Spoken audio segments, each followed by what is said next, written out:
3월 11일 오늘 만난 성경 말씀은 마가복음 10장 42절에서 45절까지의 말씀입니다.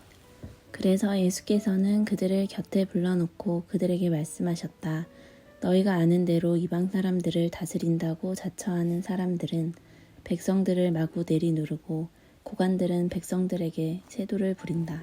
그러나 너희끼리는 그렇게 해서는 안 된다. 너희 가운데서 누구든지 위대하게 되고자 하는 사람은 너희를 섬기는 사람이 되어야 하고, 너희 가운데서 누구든지 으뜸이 되고자 하는 사람은 모든 사람의 종이 되어야 한다. 인자는 섬김을 받으러 온 것이 아니라 섬기러 왔으며 많은 사람을 구원하기 위하여 치를 몸값으로 자기 목숨을 내주러 왔다. 아멘. 오늘 만나로 만나주시는 하나님을 기대합니다. 제자란 어떤 사람일까요? 가장 1차적으로 할 수 있는 대답은 예수님을 따르는 사람입니다. 성경에 나오는 제자들은 예수님의 부르심에 반응하여 예수님을 따라간 사람들이었죠. 하지만 이것이 제자라는 단어에 대한 온전한 설명이라고 하기에는 부족합니다. 광야의 의미라는 책에서 신학자 폴라 구더는 제자됨의 핵심을 배움이라고 말합니다. 제자의 원어인 헬라어 마데테스나 라틴어 디스키플루스라는 단어가 모두 배우는 사람을 의미한다고 말하죠. 제자란 스승이 세상을 보는 방식을 배우는 사람인 것입니다. 따른다는 것은 배우기 위해 따르는 것이죠. 이것은 작지만 중요한 관점의 변화일 수 있습니다. 제자를 그저 예수님을 따르는 사람이라고만 생각하면 변화의 중요성이 줄어듭니다. 특정 행동 양식을 유지하고 있다는 것만으로 따르고 있다고 착각할 수 있죠. 반면에 배우는 것은 우리에게 변화되고 또 변화될 것을 요구합니다. 예수님의 제자란 예수님의 진리의 말씀에 비추어 자신의 고집과 편견 그리고 옛 가치관을 기꺼이 찢어버리며 자신을 바꾸어가며 변화시켜가는 사람입니다. 그렇게 제자됨의 정체성을 확인할 수 있는 핵심적인 질문은 이런 것들입니다. 당신은 요즘 예수님으로부터 무엇을 배우고 있습니까?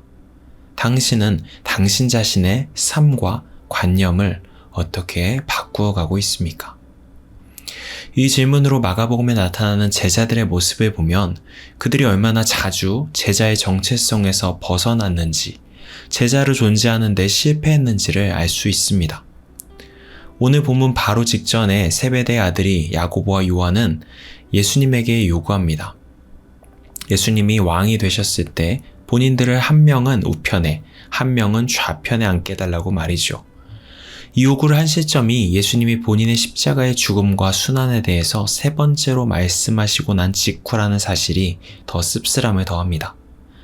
야고보와 요한은 분명 예수님을 따라가고 있는 사람들이었습니다. 그러나 예수님의 말씀과 가치관으로 자신을 깨뜨려가고 바꾸어가는 제자는 아직 아니었습니다.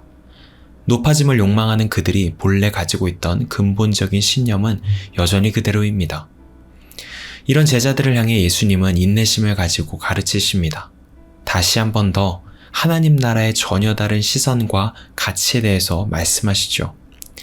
세상에서 정의하는 영광이란 누구보다 높아지는 것입니다. 높아져서 소수에게 그 집중되는 힘을 가지고 다수를 통제하는 것이 세상에서 정의하는 힘이었습니다. 그러나 하나님 나라 안에서 이런 세상의 정의와 가치관은 전복됩니다. 예수님은 오늘 본문에서 분명히 말씀하시죠. 하나님 나라에서의 영광이란 상승을 향한 움직임이 아니라 낮아짐을 향한 움직임이고, 하나님 나라에서의 힘이란 통제가 아니라 섬기는 것이라고 말입니다. 오늘 말씀을 보며 저도 저 스스로에게 질문을 던져봅니다. 나는 제자로 살아가고 있는가? 나는 그분의 시선에 따라 나를 바꾸어가며 여전히 변화되어 가고 있는가? 자신있게 그렇다고 말하기에 부끄러운 모습이 여전히 많습니다. 당장 저의 어린 자녀들조차도 제 뜻대로 통제되지 않으면 분을 내는 제 모습을 볼 때가 많고요. 목회자의 세계 안에서 또 사역의 영역 안에서 여전히 높아지고 이름을 드러내고자 하는 제 모습을 볼 때가 많습니다. 또 높은 곳을 향하고자 하는 삶의 태도와 욕망의 관성이 너무나 크다는 것을 발견할 때가 많습니다. 사실 우리 모두 야고보와 요한의 모습과 다르다고 자신할 수 있겠습니까? 그래서 우리는 계속해서 날마다 십자가 앞에 더 가까이 나아가야 하는 존재들입니다. 이 땅에 존재했던 모든 예수님의 제자들은 한 번도 실패하지 않았던 사람들이 아니라 숱한 실패와 반복되는 넘어짐 속에서도 배워가기를 포기하지 않았던 사람들임을 기억해야 합니다. 특별히 우리는 사순절을 보내고 있습니다. 우리 교회 청년 마을에서는 청년들이 사순절 기간 동안 다양한 영역에서 40가지의 불편을 실천한다고 들었습니다. 또 우리 교회는 사순절 기간 동안 탄속 음식을 실천하고 있고, 돌아오는 주일에는 온 교회가 하루 동안 일회용품을 줄이고 대중교통을 권장하는 제로 챌린지 주의를 진행합니다.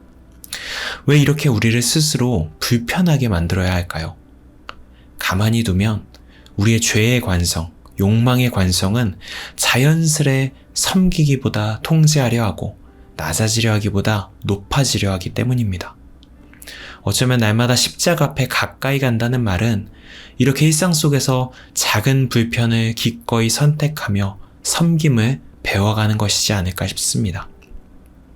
사랑하는 성도 여러분, 새로운 한 주의 시간이 시작됩니다.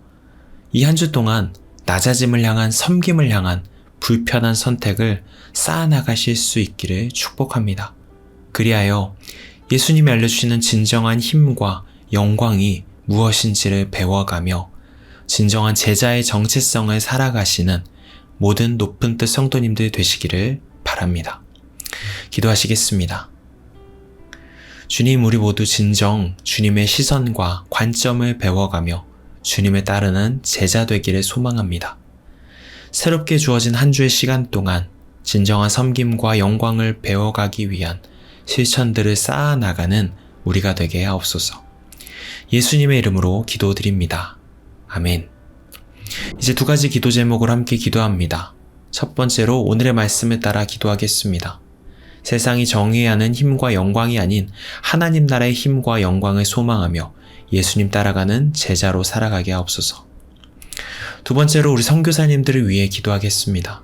수많은 선교지에서 진정한 낮아짐과 섬김으로 각자의 사역을 감당해 나가시는 선교사님들의 발걸음 가운데 넘치는 은혜와 능력으로 채워 주옵소서. 이 제목으로 기도하신 후에 개인 기도로 나아가시겠습니다.